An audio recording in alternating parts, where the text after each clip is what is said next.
Don't run that trail after dark, the old man warned. It watches back. I thought he was being dramatic.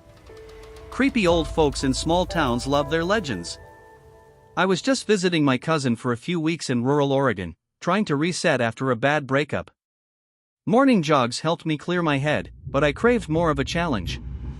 That's when I found it, the Hollow Pine Trail. Locals called it the Watching Trail.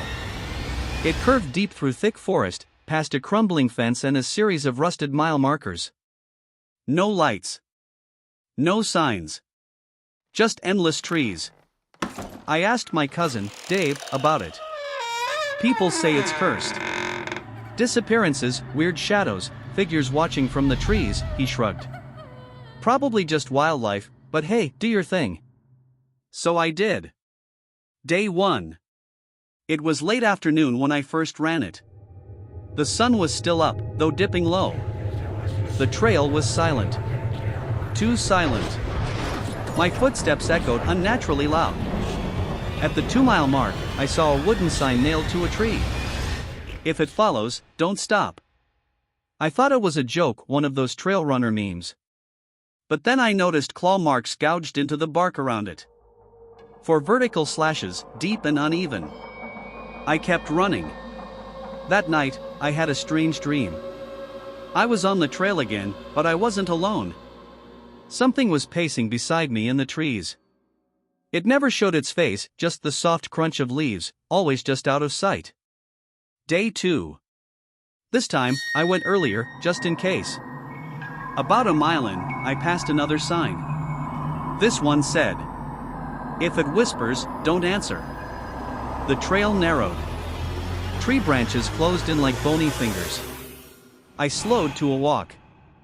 That's when I heard it. "Keep going," a voice said, soft, breathy. I whipped around.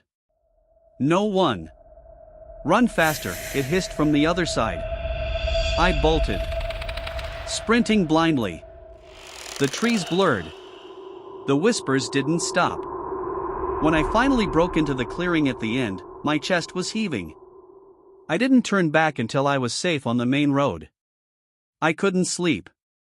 Every time I closed my eyes, I saw something peering between the trees. No face. Just long limbs and pale hands gripping bark. I woke up to footsteps outside my window.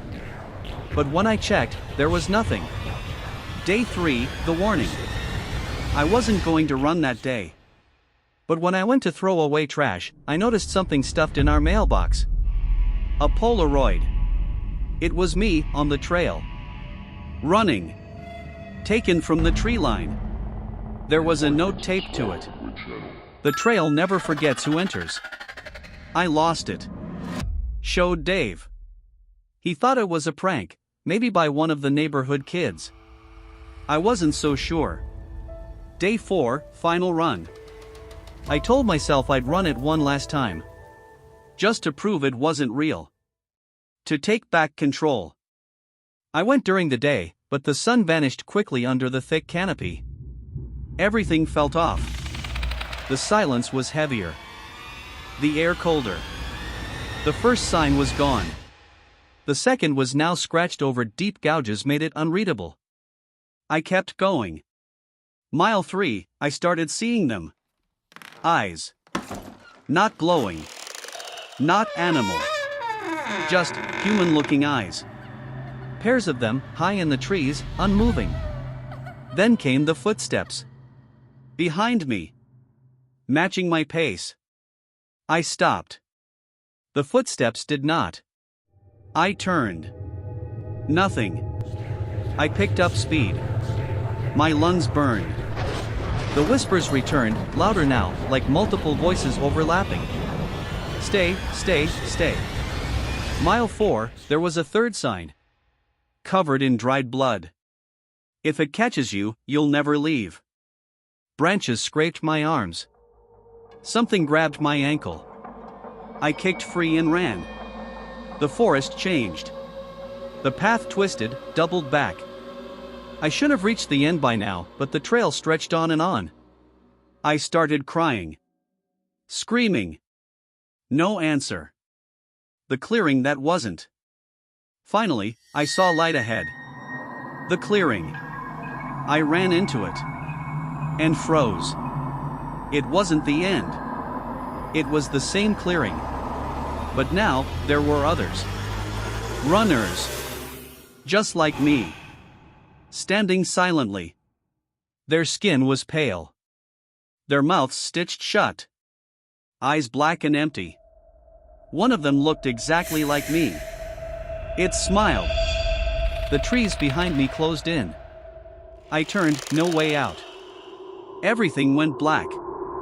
I woke up, or so I thought. In bed. Safe. But things were different. Dave didn't recognize me. Said he never had a cousin. My phone was gone.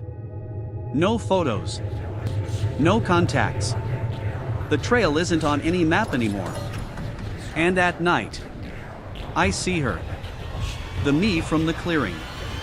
Standing just beyond the tree line across the street. Smiling. She's getting closer. Don't run the hollow pine trail. Don't answer the whispers. And whatever you do, never look into the trees too long. Something there is watching. And once it sees you, you don't come back the same. Call to action.